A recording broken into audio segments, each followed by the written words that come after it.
Okay, but look at the part where he explicitly says heterosexuality is not the goal.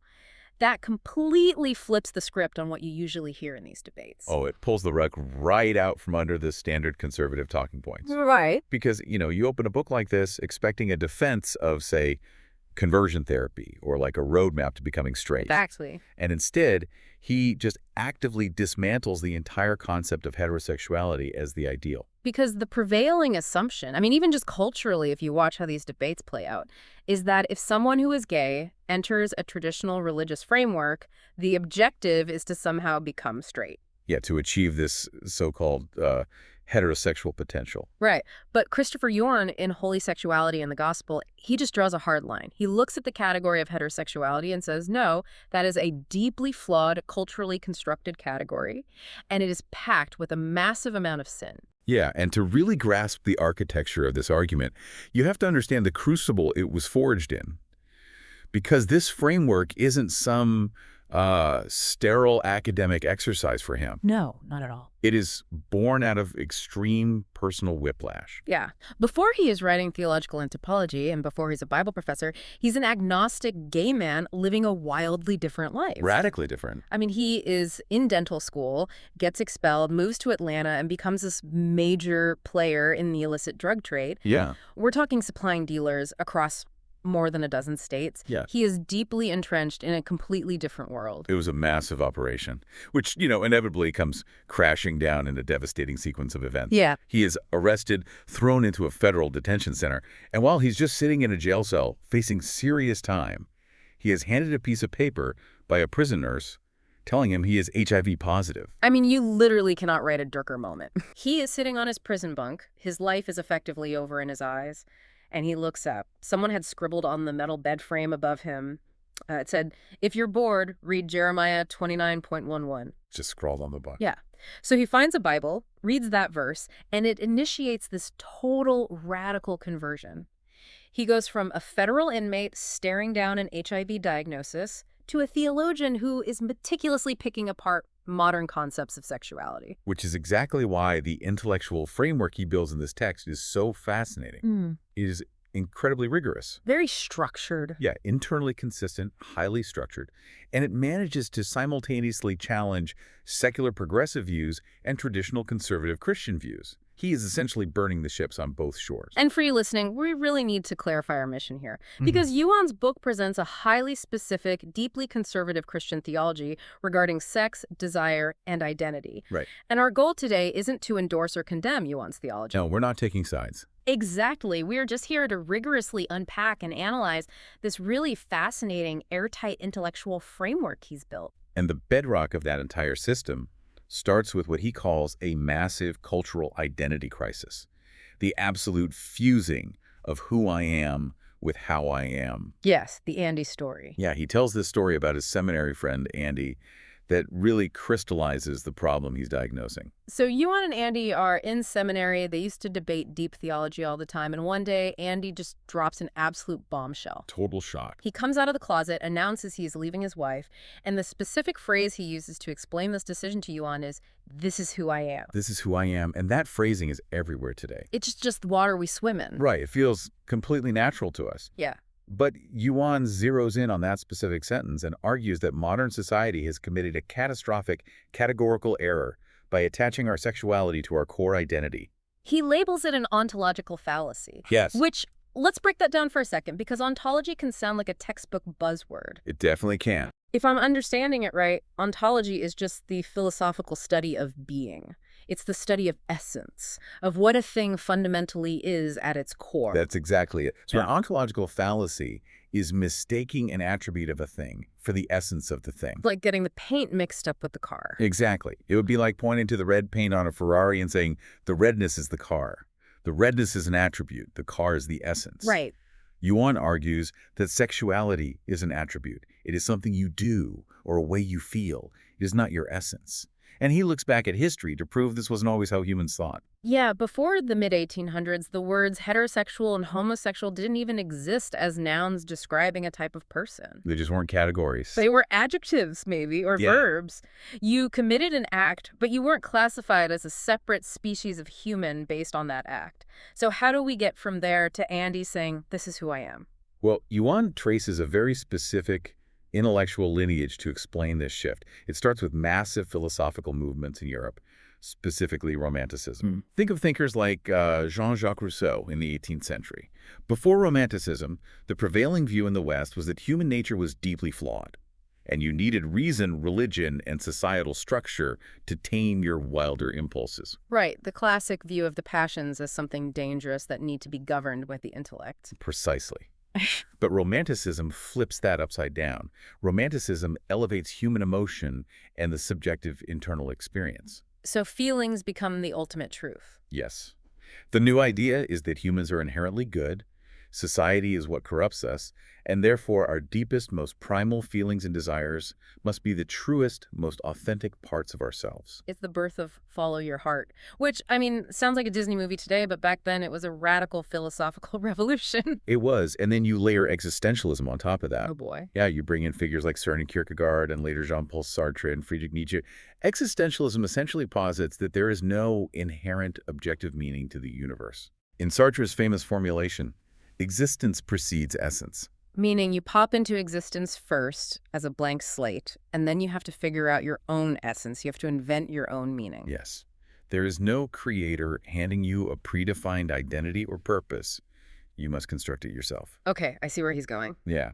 And Yuan argues that when you combine Romanticism, the idea that your feelings are your truest self, with existentialism, the idea that you have to invent your own essence, you create a cultural vacuum where experience becomes the ultimate, unchallengeable truth. What the Protestant reformers would have called sola experientia, or experience alone. Exactly. If there is no God to define you, you have to build your identity out of whatever you feel most intensely. Therefore, what I feel strongly morphs into who I am. I see the historical thread he's pulling, but I want to push back on this a bit. Sure. Because if you just observe human behavior, isn't it incredibly natural and functional to categorize ourselves by our most profound internal realities or our daily lived experiences? It is. Like, if I go to a party and someone asks who I am, I might say I am a writer, or I am a mother. I'm not claiming that mother is my literal biological species, but I am saying it is the organizing principle of my daily life. Right. It is my experienced reality. So why is it an ontological fallacy for someone to build their identity around the deepest romantic and sexual feelings they experience when we do that with careers and hobbies all the time? And from a purely psychological or secular sociological standpoint, your pushback is completely valid. Yeah. It is entirely natural to organize our identities around our strongest affinities. Right. But Yuan is countering that secular reality with a strict theological anthropology. In the Christian framework, he argues, essence precedes existence. Meaning God thought of you before you were born. Yes, you do not create your identity. It is assigned to you by your creator. And for Yuan, the only true, unshakable identity for a human being is that they are created in the Imago Dei. The image of God. All right, from Genesis 1.27. And further, for the Christian, their identity is defined by their union with Christ. Everything else, your career as a writer, your status as a mother, your romantic feelings, your sexuality, those describe how you are, or what you do, or what you experience. But they aren't the core. Exactly. They can never carry the weight of being who you are. And to illustrate how dangerous it is to get this wrong, he uses this terrifying story about a friend of his from Bible college named David Wheeler. Oh, the Amnesia story. It's one of the most memorable parts of the book because it perfectly captures what happens when you lose your essence. It's a tragic but incredibly effective analogy for his theological point. So David suffers a massive heart attack and ends up with severe amnesia. He wakes up in a hospital and his mind is just a blank whiteboard. He doesn't know his name, he doesn't know his age, he doesn't remember his parents. Nothing. He has no ID in his wallet. Now, because he had a beard and long hair from doing missionary work overseas, the hospital staff makes an assumption based on his outward appearance. They just guess. Right, they assume he is a homeless man, a John Doe.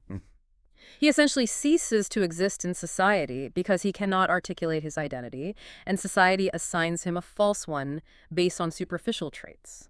And Yuan uses that horrific scenario to say, This is the spiritual condition of modern humanity. Wow. Yeah, if we don't start with God's definition of who we are, the Imago Dei, we are all spiritual amnesiacs. We are wandering around the hospital adopting false identities based on our strongest impulses or how society views our behaviors. That is heavy. We take our sexuality, which is a facet of our experience, and we try to make it our essence. Which he points out is an incredibly fragile foundation for a human life. Think about it. If you build your entire concept of self on a feeling, what happens if the feeling changes? Exactly. What happens as you age and your libido drops? Or, in a conservative religious context, what happens if you are denied the ability to ever act on that feeling? That's the real rub. Because if your sexuality is your essence, and you are told you can never express it, you aren't just being asked to change behavior. You are being asked to annihilate your very self. That is the exact friction point. If the church accepts the premise that sexuality equals identity, then asking someone to be celibate feels like an act of violence against their core being. Right. That's why Yuan is so desperate to separate the two. He believes he is actually offering a profoundly liberating message. Your feelings are just feelings. They are not the sum total of your worth or your existence. But that inevitably begs the next question. Sure. If our identity isn't defined by these desires, and if these specific, persistent same-sex desires aren't who we are, well, what is the mechanism here? Where do they come from? This is where Yuan takes a sledgehammer to a massive amount of pop psychology. Oh, he really does. Particularly the kind of pop psychology that has dominated conservative religious circles for the last 50 years. He absolutely obliterates it. He goes straight after the absentee father, overbearing mother, or childhood trauma theories. Yeah, this is the stuff that fueled the whole ex-gay movement in the 80s and 90s, organizations like Exodus International.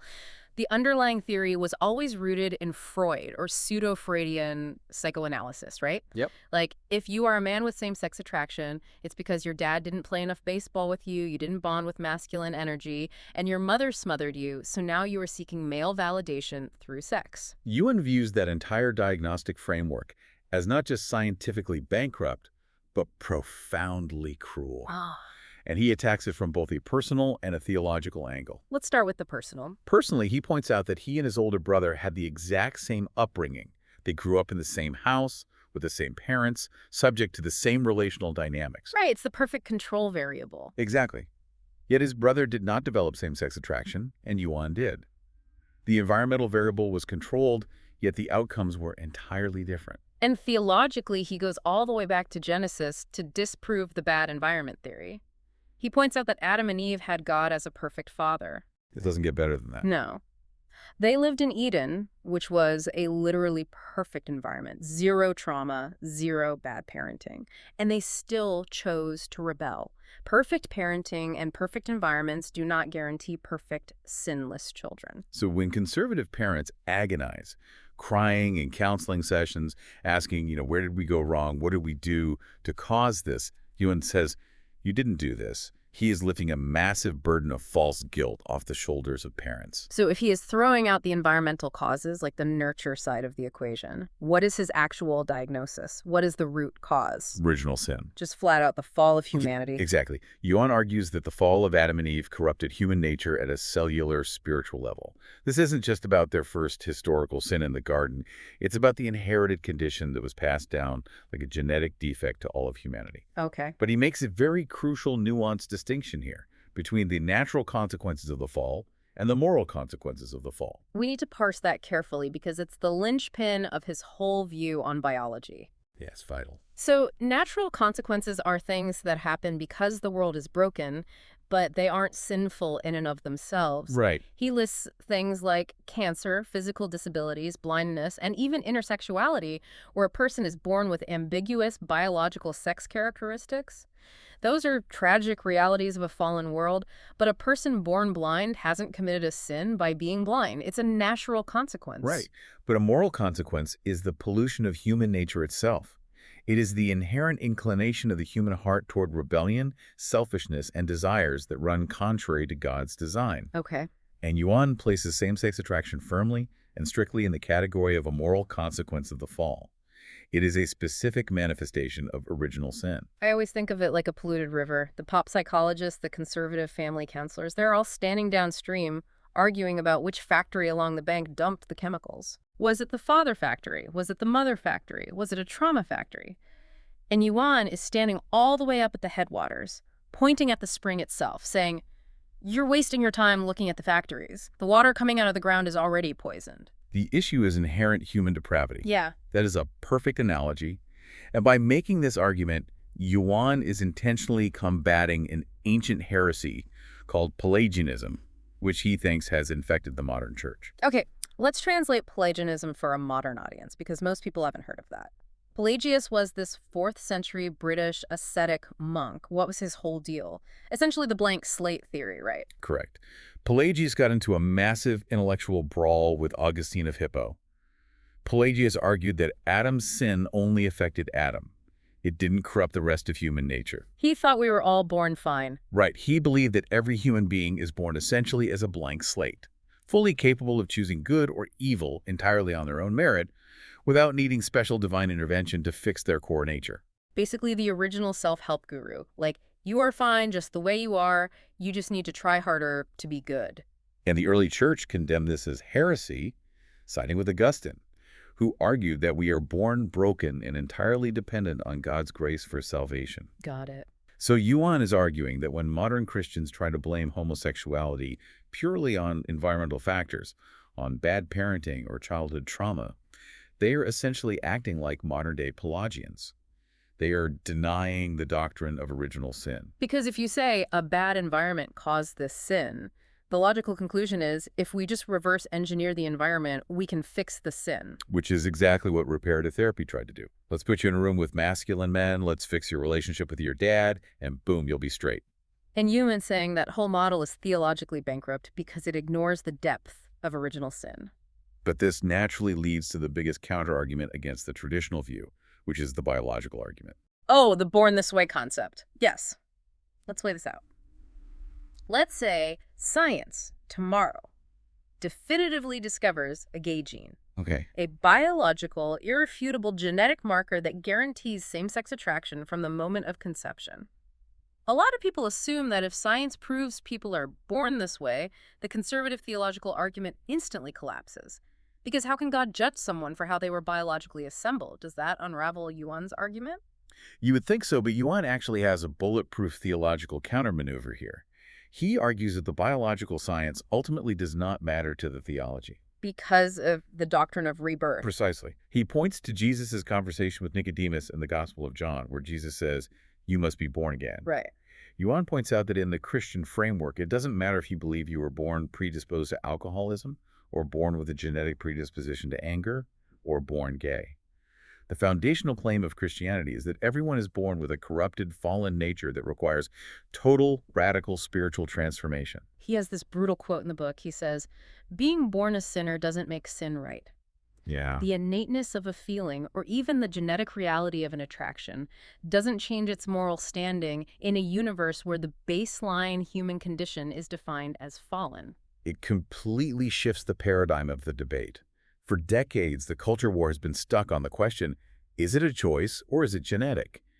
And Yuan steps in and says, that is entirely the wrong question. It doesn't matter if it's genetic. It's original sin, and the only answer to original sin is the cross of Christ. Right, because if the root is original sin, then the traditional conservative response, trying to make gay people straight, is like putting a Band-Aid on a bullet wound. Completely. Simply changing your behavioral orientation to look like a normal, straight person isn't actually fixing the root problem of the heart. Which brings us back to that abrupt opening thought we started with. Because of his reliance on original sin, Yuan logically has to redefine the actual goal for a Christian experiencing same-sex attraction. Right. He rejects heterosexuality. He completely rejects the entire heterosexual, bisexual, homosexual paradigm as a modern, unbiblical invention. He argues that heterosexuality is a terrible goal for a Christian because the category of heterosexuality includes a massive amount of depravity. So much of it. Adultery, premarital sex, pornography, incest, rape, abuse, all of those horrors occur constantly within the framework of opposite-sex attraction. He shares a very pointed, almost darkly comedic illustration to highlight the absurdity of the traditional approach. He talks about some of these so-called Christian counseling models from the past that aim to develop heterosexual potential in gay men. Oh, the billboard story. Yes, he recounts a story about a pastor and a man who was going through orientation change counseling. They're driving down the highway, and they pass a massive billboard for a local strip club. Yeah. The man with same-sex attraction looks up at the scantily clad woman on the billboard and says, "She looks hot." And the pastor supposedly celebrates this. Unbelievable. He treats it as a massive victory, a sign that the therapy is working. And Yuan finds that story absolutely appalling. He calls it going from one gutter to another because if you look at the Sermon on the Mount, Jesus is explicitly clear. Anyone who looks at a woman with lustful intent has already committed adultery with her in his heart. Right. So celebrating a man lusting after a woman on a billboard just because the lust is finally heterosexual is completely missing the point of the gospel.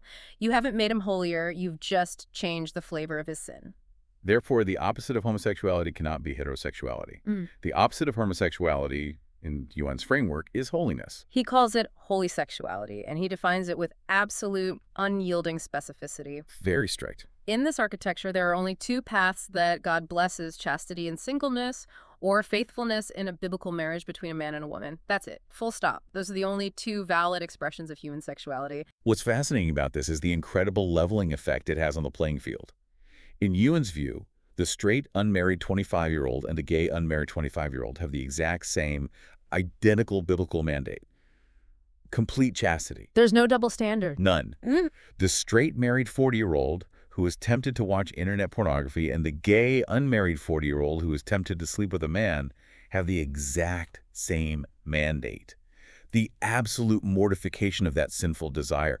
The standard doesn't change based on your orientation. But I have to stop and think about the sheer friction of this in real life. The pressure. It's massive. The immense, crushing psychological pressure this puts on believers. If the goal isn't just behavioral modification, like just forcing yourself to not have gay sex, but absolute internal holiness, where even your private, unexpressed internal desires have to be perfectly aligned with God, how does anyone actually survive that? It's a lot. And it feels mathematically impossible. You just buckle under the guilt. Well, Yuan anticipates this. He knows that if every passing thought is a damnable sin, the believer will be crushed. So he has to go deep into the psychology and anatomy of desire. He meticulously separates temptation from desire. Okay, let's unpack the mechanics of that. How does he differentiate temptation from desire? He relies heavily on the book of Hebrews, specifically the passage that states, Jesus was tempted in every way, just as we are, yet he was without sin. Okay. Yuan builds a logical syllogism here. If Jesus was tempted and Jesus never sinned, then the mere presence of temptation cannot, by definition, be sinful. Temptation is just the knock at the door. You Yeah. didn't invite the knock. You didn't ask the person to come to the door, so you aren't guilty just because you heard the sound. Exactly. When he actually does the exegesis, meaning when he digs into the original Greek text to extract what the author meant, he looks at the word parazo, which can mean to test or to tempt. The external suggestion to sin is not the sin itself, but temptation morphs into a sinful desire based on its telos. Its end goal. Yes. Borrowing from classical philosophy, every desire has an envisioned purpose, an endpoint, a telos. Yuan argues that the moral value of any desire is determined entirely by whether its end goal conforms to God's standard. So he breaks down same-sex desire into three distinct categories to figure out the telos of each: erotic, romantic, and platonic. Right. Erotic desire is straightforward. It is sinful because its telos, its end goal, is same-sex sexual intimacy, which in this theological framework is strictly outside the bounds of biblical marriage. Okay, that tracks completely with standard traditional conservative theology, no surprise there. But then he goes a step further, and this is where it gets incredibly intense. He says that romantic same-sex desire is also a sin, even if it never involves sex. Because you have to look at the telos of romance. What is the end goal of romantic love? To be together. It is a permanent, exclusive, life-binding union. It's the desire to become one with someone. And since, in Yuan's theology, that permanent one-flesh union is exclusively reserved for opposite-sex biblical marriage, cultivating a romantic desire for someone of the same sex is cultivating a desire for something God has explicitly forbidden. Which leaves only platonic desire. The desire for deep, non-sexual, non-romantic friendship. Brotherly or sisterly love, that is the only form of same-sex affection that is blessed. But man, when you actually play this out in daily life, this is just a fucking minefield of the mind. It requires a level of psychological vigilance that most people cannot even fathom. It is genuinely insane to think about the reality of living this out hour by hour. Imagine you are a gay Christian attempting to live by Yuan's book. You are told correctly that you desperately need community, you need deep, intimate friendships to survive celibacy. So you meet a great guy at church. Right. You start hanging out, you're watching a movie on the couch, having a great conversation, and you feel a sudden warm swell of deep affection for him. In that split second, according to this framework, you have to mentally freeze time and interrogate your own nervous system. Exactly. You have to constantly monitor your internal heart rate around your best friend. You have to ask yourself, wait, is this platonic affection? Is this just brotherly love? Or did this feeling just cross an invisible microscopic line into romance? Am I just admiring his personality? Or am I desiring an exclusive emotional bond with him? It's relentless. And if you decide in that split second that it's romantic, you have to instantly mortify it. You have to kill the feeling in your own head before it takes root. It is exactly what the Puritans called the mortification of the flesh. Yuan quotes the famous Puritan theologian John Owen approvingly, "Be killing sin or it will be killing you." Wow. And Yuan doesn't view this mental gymnastics as a burden. He actually believes this constant parsing and killing of internal desires is a primary indicator of spiritual maturity. But the psychological toll of that, the sheer exhaustion of never being able to just relax into a feeling of affection without running it through a theological metal detector first. This friction brings us directly to the debate with Matthew Vines, which is arguably the most critical pushback to this entire theological system. Yes. Matthew Vines is a prominent gay Christian activist and author, and he argues that this exact psychological torment, this constant agonizing vigilance, is empirical proof that the traditional theology is fundamentally wrong. Vines uses the bad fruit argument from the Gospel of Matthew. Jesus says, "A good tree cannot bear bad fruit, and a bad tree cannot bear good fruit. Thus you will recognize them by their fruits." Right. Vines points to the real-world data. Traditional church teaching on sexuality often causes massive spikes in depression, anxiety, chronic isolation, and tragically, a dramatically higher rate of suicide among LGBTQ youth who grow up in these environments. The statistics are heartbreaking. Yeah, and Vines argues that this severe psychological and physical destruction is the literal bad fruit, which proves beyond a shadow of a doubt that the theology producing it is a bad tree. It is an incredibly compelling argument, especially for anyone who has witnessed that pain firsthand. But Yuan does not flinch.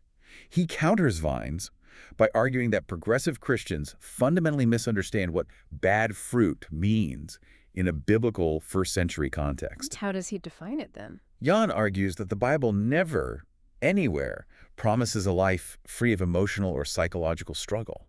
In fact, he leans into the aggression of the Christian life. He says, Christianity is war. War. Yes, it is an all-out, brutal combat against our own fallen, sinful impulses. He points right back to the Sermon on the Mount, where Jesus uses some of the most violent, traumatic imagery imaginable. Jesus says, if your right eye causes you to sin, gouge it out and throw it away. If your right hand causes you to sin, cut it off. Exactly. Jesus wasn't promising a pain-free, emotionally actualized existence. Cutting off your own hand is going to cause depression. Gouging out your eye is going to cause trauma. Without doubt. Yuan argues that the only true bad fruit in a biblical sense is false teaching that leads someone into unrepentant sin, resulting in eternal separation from God. He points to Jesus' terrifying warning that anyone who causes a little one to stumble into sin would be better off having a heavy millstone tied around their neck and being hurled into the depths of the sea. For Yuan, eternal damnation is the only bad fruit that matters. Temporary, earthly suffering, no matter how psychologically agonizing or physically severe it might be, is just the collateral damage of fighting the war for holiness. It is an incredibly stark, unapologetically uncompromising worldview. There is absolutely no middle ground. You are either at war with your fallen nature or you have surrendered to it. But to make this bearable, to offer even a shred of hope or livability to people who are now facing the prospect of a lifetime of parsing their every desire, denying their romantic impulses, and remaining celibate, Yuan has to construct a massive support system. He has to. He has to radically reevaluate the entire concept of singleness in the Christian life. Because the modern evangelical church, frankly, idolizes the nuclear family. It really does. If Yeah. you are a single person over the age of 25 in a lot of modern megachurches, you are treated like a puzzle to be solved. An anomaly. Yeah. The college and career small group is basically just a holding pen. It's a waiting room until you finally find a spouse and can graduate to the real adults group, the young marrieds. Singles are functionally treated as second-class citizens. Yuan is highly critical of this dynamic. He thinks the evangelical church has failed single people miserably by elevating marriage to an idol. To dismantle this idol, he traces the biblical theology of singleness, showing the massive paradigm shift between the Old Testament and the New Testament. Because in the Old Testament, being single, or specifically being childless, was generally viewed as a curse. Absolutely. In ancient Israel, the covenant with God was passed down through physical, biological bloodlines. God's primal command in Genesis was to be fruitful and multiply. Your legacy, your inheritance, the survival of your literal name, was entirely tied to producing physical offspring. It was so critical that God actually commanded the prophet Jeremiah not to marry and not to have children as a shocking prophetic sign of utter doom for the nation of Judah. That is how inherently negative and abnormal singleness was viewed in the ancient Near East. But then you turn the page to the New Testament, and Jesus arrives, and everything changes. Jesus inaugurates the new covenant. Yeah. And in this new era, the focus shifts entirely from physical, biological offspring to spiritual offspring. The mandate changes from be fruitful and multiply to go and make disciples of all nations. Which completely flips the value of singleness on its head. Jesus himself lived his entire earthly life as a single man. The Apostle Paul, the guy who wrote half the New Testament, was single. Paul actually writes extensively about this exact topic in 1 Corinthians 7. He looked at the unmarried people and says, "I wish that all were as I myself am," meaning he wishes everyone could be single. But then he tempers it by acknowledging that each person has their own gift from God. Some are married, some are single. We really need to clarify what Paul means by gift here, because Yuan spends a significant amount of time deconstructing how modern Christians misuse this verse. They do constantly. When you hear the phrase, the gift of singleness, in a church setting today, people usually assume it means a supernatural superpower. Like, if you have the gift, you magically don't want to have sex, your libido evaporates, and you never feel the ache of loneliness. Yuan dismantles that completely. He argues that the gift of singleness is not a special elite vocation. It is not necessarily a lifelong mandate. You might be single for a decade and then marry. And it's definitively not a supernatural gift of continence. Right. He points out that self-control isn't some rare, specialized spiritual gift given to a select few. Self-control is listed as a fundamental fruit of the Spirit that is required of every single believer, whether they are married, single, straight, or gay. Yuan argues that when Paul calls singleness a gift, he simply means it is a tangibly good thing in and of itself because of what it allows you to do. Which is what? Singleness provides the practical freedom for undivided devotion to the Lord. It frees a person from the mundane anxieties, the financial pressures, and the divided interests of having to please a spouse and raise children, allowing them to focus all their time and energy entirely on the kingdom of God. Okay, I see the utility in Paul's argument, but how does Yuan reconcile that high view of singleness with the very beginning of the Bible? Genesis. Yeah, if you go back to Genesis 2:18, God looks at Adam before Eve is created and says, "It is not good that the man should be alone." Isn't that God's fundamental, foundational evaluation that singleness is essentially a flawed, deficient state? This is a masterclass in exegesis from Yuan. He argues that modern readers conflate two entirely different concepts. He argues that alone does not equal unmarried. Wait, expand on that, because we use those interchangeably all the time. If alone is an exact synonym for unmarried, then we have a massive theological problem. We would have to conclude that Jesus Christ, who was unmarried for his entire earthly life, lived a life that was fundamentally not good. Which you can't do. Right, which is theologically impossible for an Orthodox Christian to claim. Jesus lived a perfect life.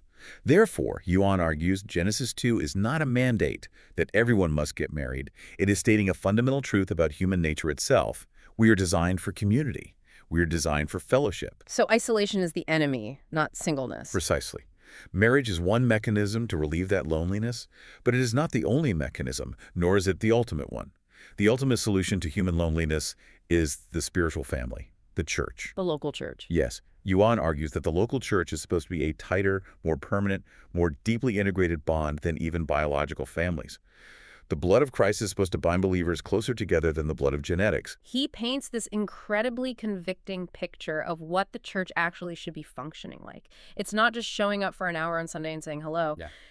He envisions married couples giving single people the literal keys to their house, saying, You don't need to knock. Come over for dinner on a Tuesday. Do your laundry here. Watch TV with our kids. You are family. It's radical hospitality. Because if you are a conservative church and you are telling a gay Christian they must be celibate for life, but you aren't providing them with a deeply integrated, emotionally intimate daily church family, you aren't just giving them theology, you are essentially condemning them to solitary confinement. It is a devastating critique of the modern church's failure to actually live like a real family.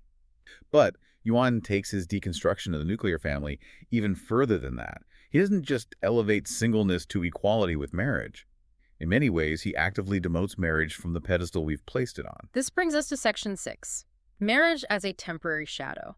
This is where he takes direct aim at the secular, highly romanticized view of marriage that dominates our culture. He goes right for it. He specifically targets the language used by Supreme Court Justice Anthony Kennedy in the Obergefell decision, the ruling that legalized same-sex marriage nationwide. In that ruling, Justice Kennedy wrote this very sweeping, poetic conclusion. He stated that marriage embodies the highest ideals of love, fidelity, devotion, sacrifice, and family. And Yuan looks at that sentence and says, no, it absolutely does not. Not at all. He writes that God himself is the highest ideal of fidelity. Christ dying on the cross is the highest ideal of sacrifice and devotion. If you take human marriage and elevate it to the status of the highest ideal, you have crossed the line from romance into idolatry. It is a stark reminder of John Calvin's famous observation that the human heart is a perpetual idol factory. Yuan argues that marriage was never meant to be an end in itself. It was never designed to be the ultimate source of human fulfillment. He specifically hates that cultural catchphrase, you complete me, the whole Jerry Maguire soulmate concept. Yeah. Because theologically speaking, no human being can complete another human being. Only union with Christ completes a person. Marriage, in Yuan's framework, is purely a temporary earthly institution. It's just a prototype. Exactly. It is a signpost pointing down the road to the ultimate reality, which is the union of Christ and the church. He draws heavily on the Apostle Paul in Ephesians 5 for this.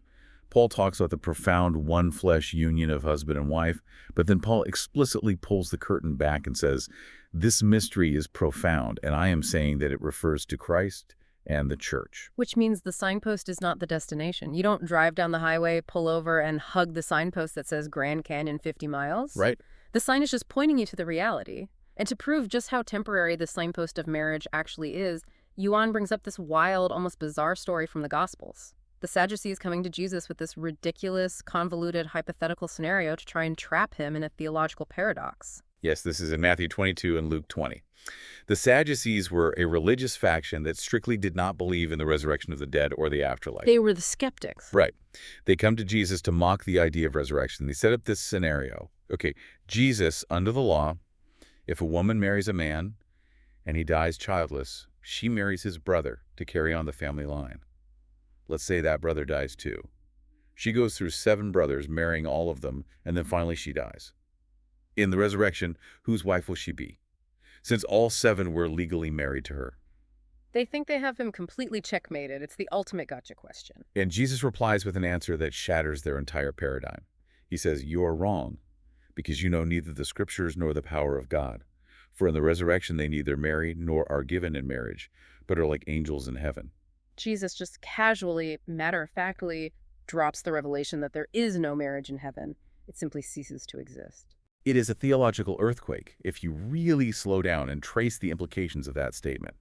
Because if there is no marriage in the consummated reality of heaven, in the eternal state, then there is absolutely no sex in heaven. Right, because in Yuan's strict framework, sex is only blessed and permissible within the confines of biblical marriage. Exactly. And if there is no sex and no marriage, then human sexuality as we understand it and experience it today, including sexual orientation, sexual desire, and sexual identity, is an entirely temporary earthly phenomenon. It will not exist in eternity. I have to marvel at the internal consistency of his logic here. You don't have to agree with his starting premises. You don't have to believe in original sin. But once you step inside the architecture of this thought process, the way he connects all the beams and pillars is ironclad. It really is. If heaven has no marriage and no sex, then earthly sexuality is literally just a fleeting shadow. It is temporary. Therefore, structuring your entire earthly identity around your sexual orientation, looking at your desires and saying, like his friend Andy did, this is who I am, is literally building your house on sand. It won't last. You are building your core identity on an attribute that will not even survive the resurrection. That is the crux, the absolute gravitational center of his entire argument. It is a demand for total, radical submission. Your cultural identity, your private behavior, and even your deepest unexpressed internal desires must all be violently submitted to this strict theological framework. Wow.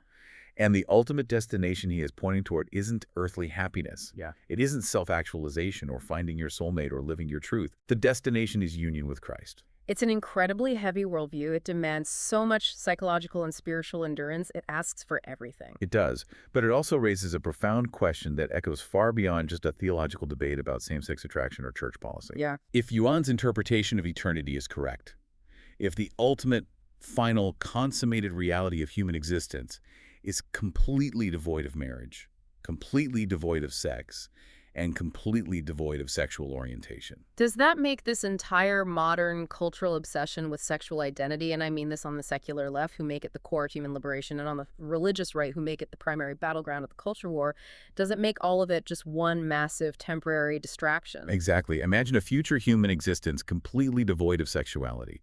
What forms the core of human connection then?